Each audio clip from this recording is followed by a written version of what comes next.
Bonjour à tous les camarades. Alors je suis un peu pris au dépourvu parce que je pensais parler demain, parce que je comptais essayer de discuter de notre structure syndicale et essayer de réfléchir avec vous à comment améliorer notre outil.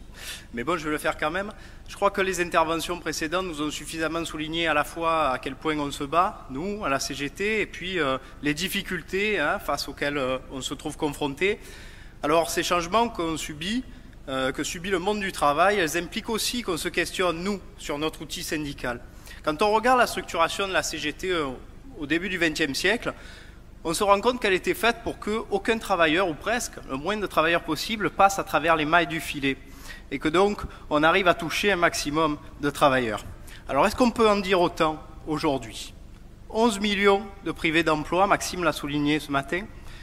Combien d'entre eux sont organisés avec la CGT, ou alors sont organisés tout court? Très peu, malgré les interventions du comité chômeur, son existence et d'autres initiatives. 20% de travailleurs précaires, combien d'entre eux sont organisés? Combien d'entre eux sont organisés à la CGT? Pas assez, pas beaucoup. Seulement 6% de syndiqués en France, et on le sait, pas tous à la CGT. Alors oui, nous devons nous questionner sur comment mettre nos structures au service du contact des salariés et sur les manières de faire des ponts entre les syndiqués. Alors certainement pas grâce aux comités régionaux, vous vous en doutez.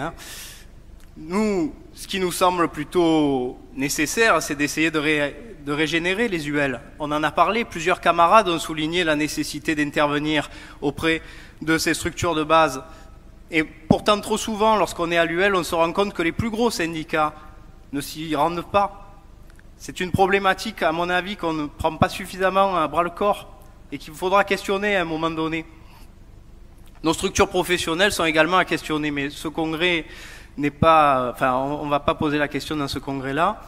Par contre, il faut réfléchir à l'élargissement, à la répartition des responsabilités et au rajeunissement de notre syndicalisme. Et pour cela, notamment, j'aimerais parler en particulier d'un champ particulier, celui de la syndicalisation des étudiants.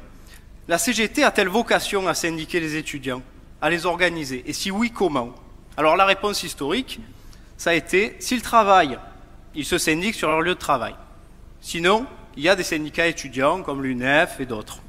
Mais cette position ne nous satisfait pas pleinement en tout cas, insuffisamment. Elle n'est pas assez efficace pour construire l'avenir de notre syndicalisme, les camarades. Alors pourquoi? Premièrement, les étudiants se syndiquent peu sur leur lieu de travail, parce qu'en général, il s'agit de boulot alimentaire. Et leur identité première, c'est d'être étudiant. Et donc leur lieu de travail, c'est leur lieu de formation.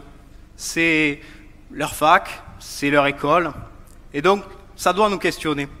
Deuxièmement, les étudiants et les étudiants salariés, ils ont des besoins spécifiques.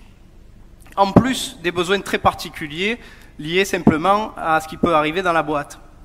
Troisièmement, on traverse une crise du syndicalisme étudiant, que vous avez pu constater puisque l'UNEF ne structure plus le mouvement étudiant.